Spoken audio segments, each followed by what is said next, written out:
Bon bah voilà, encore une nouvelle vidéo de ma chaufferie. Donc là tout est plus ou moins au point.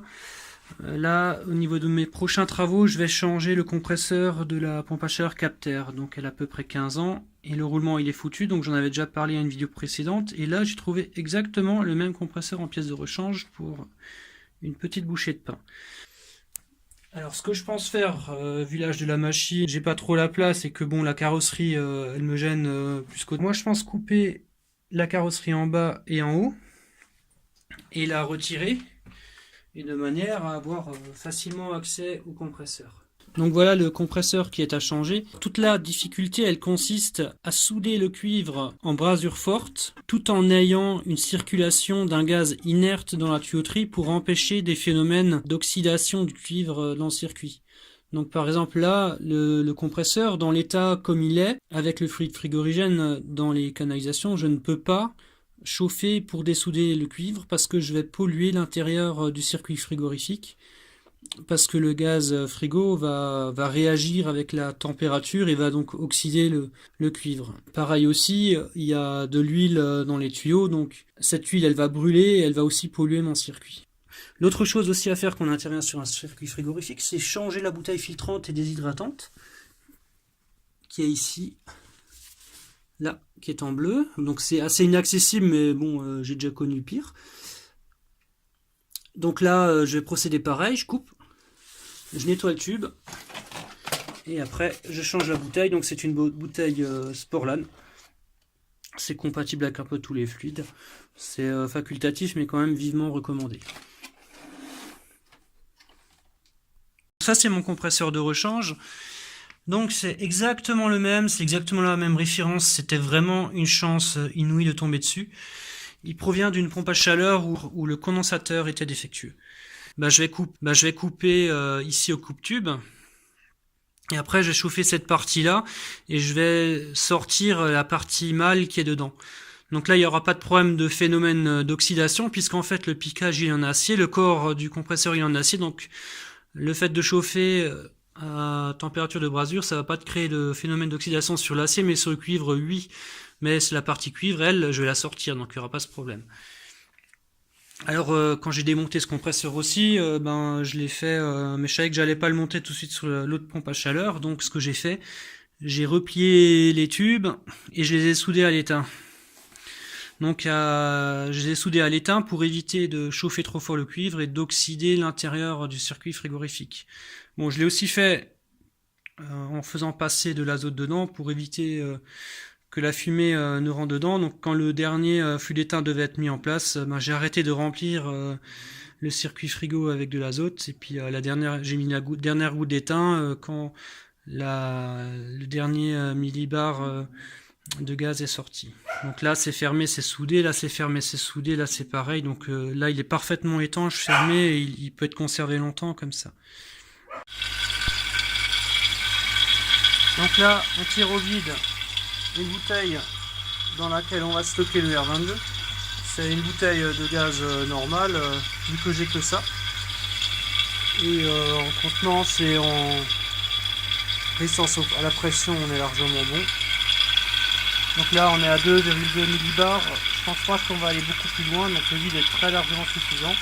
On va arrêter de tirer au vide et puis on va récupérer la charge de gaz.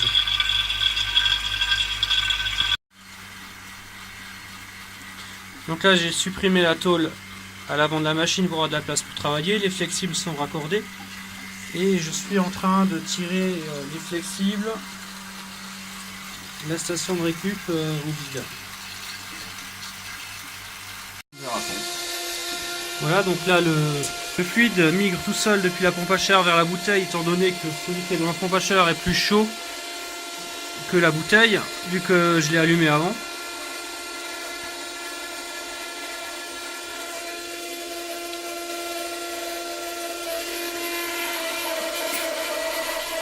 Donc on doit récupérer dans les 2 kg. La récupération se fait presque toute seule. Avec la paix dans la station, il chante.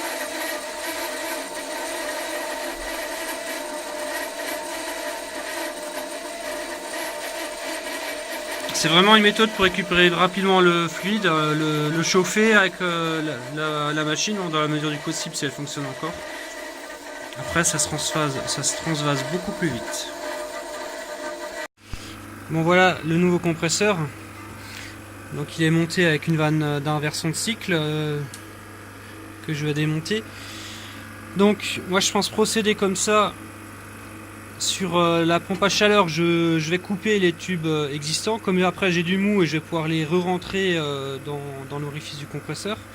Ça va m'éviter de chauffer, de polluer le circuit frigo. Et ici, je vais raccorder ici de l'azote. Je vais pousser de l'azote dans le compresseur, faire sortir l'azote ici. Et donc quand je vais dessouder ici, l'azote va pousser la fumée et la faire sortir. Et ensuite, quand je vais défaire celui-là, je pousserai de nouveau de l'azote par là et l'azote va sortir par là et la fumée aussi, vu qu'en haut il y a un clapet anti-retour. Et après je nettoierai bien l'intérieur avec un chiffon au-dessus en dessous. Et comme c'est de l'acier, que je chauffe de l'acier, il n'y a pas de phénomène d'oxydation comme avec le cuivre, mais bon par contre il y aura quand même de l'huile qui va brûler, mais ça il n'y aura pas de méthode pour y échapper. Voilà, donc là la charge de gaz elle a été récupérée et je vais purger donc la station de récupération. Pour faire ça, je dois fermer l'entrée.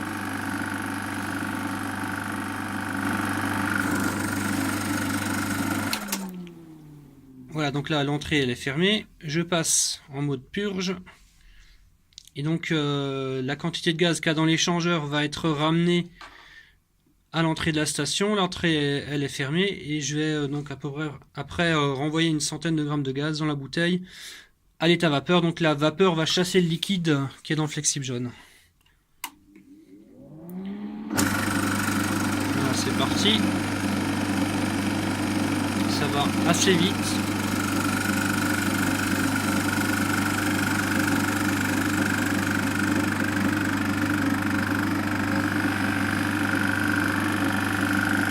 Voilà, je ferme la vanne de sortie, close, et j'éteins. Là j'ai récupéré tout le gaz de ma PAC. Donc là la charge de gaz elle est récupérée. Et la taille de la bouteille c'était à peu près 13 kg. Là j'en suis à peu près à 15, donc ça fait un peu moins de 2 kg de récupérer sur les 2 kg de sang de la PAC. Donc finalement j'ai coupé plutôt le tube ici, ce sera plus simple que d'évacuer par le shredder, parce qu'après si je laisse raccorder le tube, je vais pas avoir la place pour sortir le tuyau du compresseur.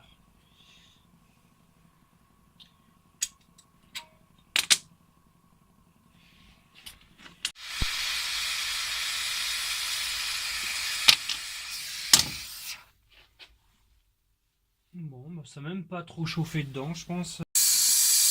Ouais, ça vient. Ils ont quand même foutu un tuyau beaucoup plus petit.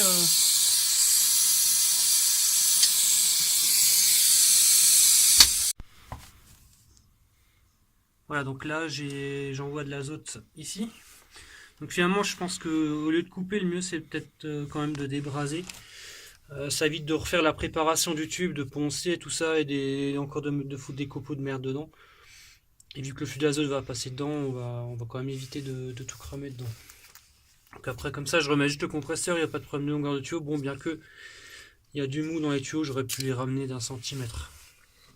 Bon allez, je vais me mettre à chauffer. Donc là il y a mon flux d'azote qui passe dedans. Voilà, j'en fais pas trop circuler. Vas-y, la tire, ça doit être bon là maintenant.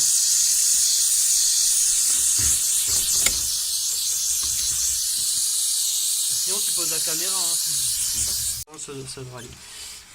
Il est plus petit celui-là.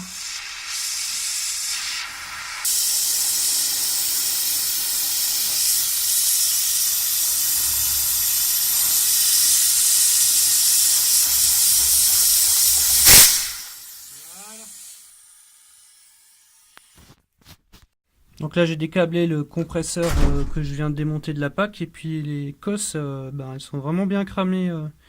Alors est-ce que c'est ça qui faisait déconner? Je sais pas, je pense pas, mais bon.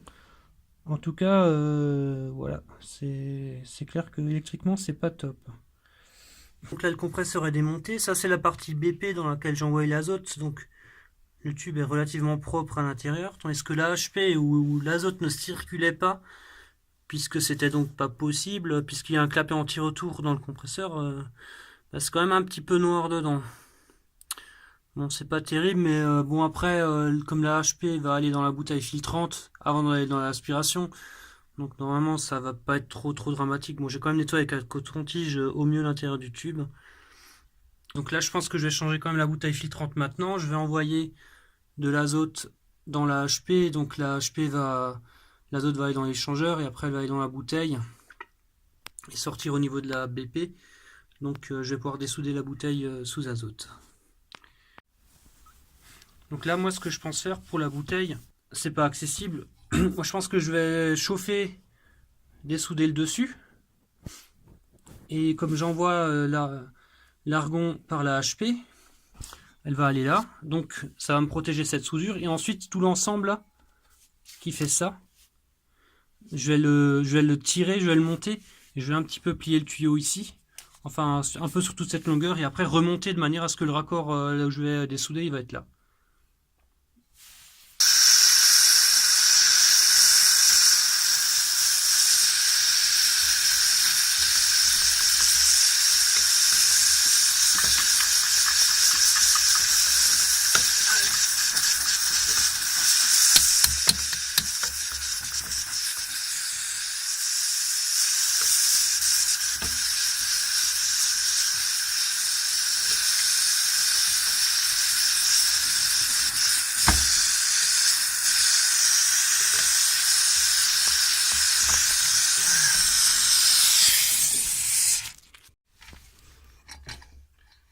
Ça se plie vraiment très facilement.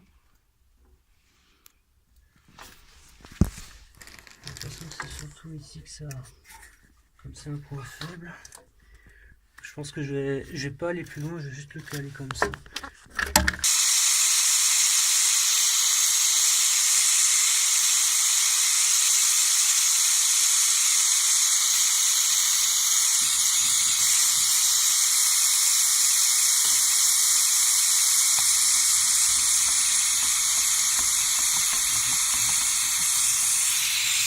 La bouteille filtrante, la nouvelle. Donc le liquide comme il se stocke là dans la bouteille, niveau haut, niveau bas, donc en fait il passe en liquide, donc le filtre je monte dans ce sens, hein, bien respecter le sens. Donc voilà, je vais chauffer, je vais le rentrer comme ça, et après je vais encore mettre un petit peu de métal d'apport.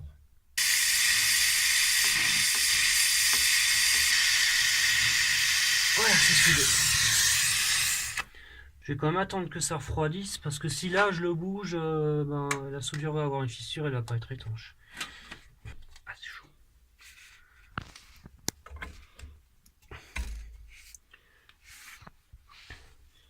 Remets donc ton scotch en dessous. Attends, ça comme ça.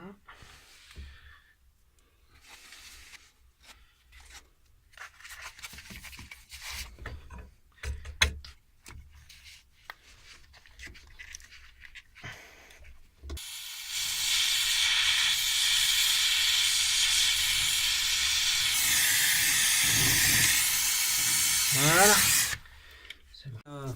Voilà, on a ramené le compresseur. Par contre, là, je vois que il n'y a pas de. Ça, c'est pas soudé, donc ça n'a pas été bien préparé. Et puis la soudure n'est pas. Elle tient juste sur 5 mm alors qu'elle doit tenir sur 1 cm, 1,5. Donc je vais le poncer. Exactement. Avec le mouchoir dedans, quand je vais le sortir, s'il y a des cocos, je vais aussi sortir cette limaille.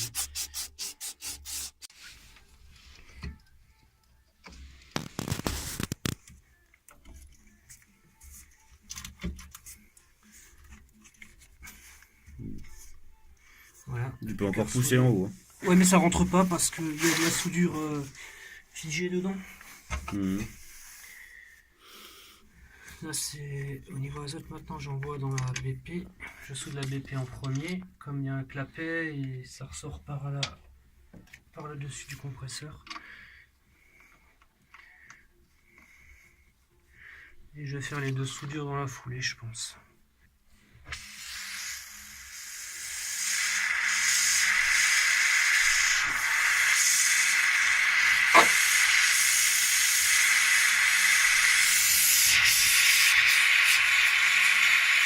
un truc intelligent aussi à faire, c'est rentrer le tube correctement.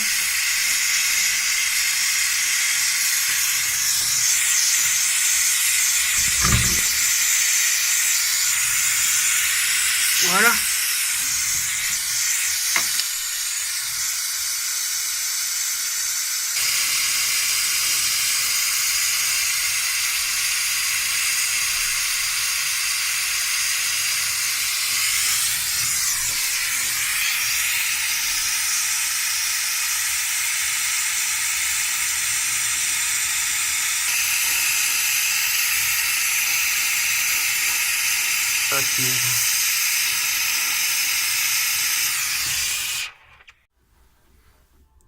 Voilà, donc là le compresseur est soudé.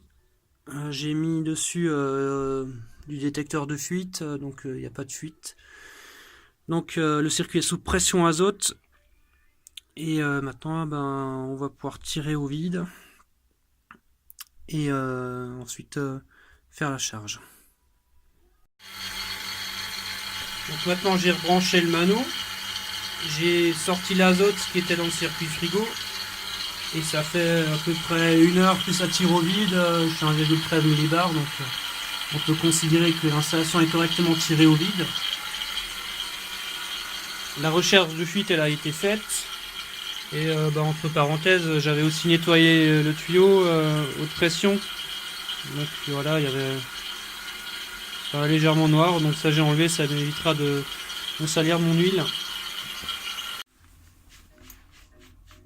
Donc là on a atteint la charge sans même allumer la PAC, 2,2 kg il faut, on est légèrement au-dessus, mais bon après on peut toujours en remettre dans la bouteille. Et je dois charger en liquide, donc il faut que je mette la bouteille à l'envers pour que le liquide y sorte. Alors bien entendu avec des vraies bouteilles de frigoriste, il n'y a pas ce problème puisqu'il y a une vanne au-dessus pour le liquide, une vanne pour le gaz. Et je voulais pas charger avec du gaz parce que je suspecte que peut-être en haut de la bouteille il y a un peu d'oxygène. Donc comme ça je suis vraiment sûr. Donc je vais pouvoir mettre en route.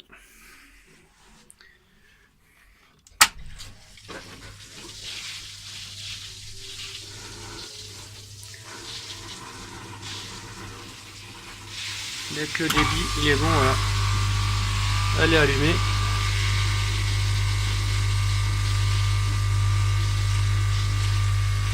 Voilà. Ça a l'air de marcher. Elle est un petit peu grognée quand même quand elle s'est allumée. Hein. Bah oui, mais c'est la première mise en route. Il y avait. En tout cas, j'ai 11 bar HP, 4 en BP, c'est bon. J'ai 5 degrés de surchauffe à peu près. Sur le refroidissement, je suis nettement supérieur.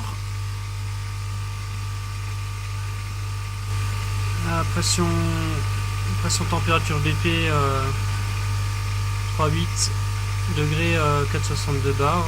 La HP 41 degrés, 14,93 bars. Voilà, 8 degrés de mesuré, 23,8. Donc elle a l'air de fonctionner correctement maintenant. Elle fait plus un bruit bizarre comme avant. Je vais fermer la vanne au niveau de la HP de manière à mettre sur le mano la HP et la BP en communication pour vider les flexibles dans la pompe à chaleur.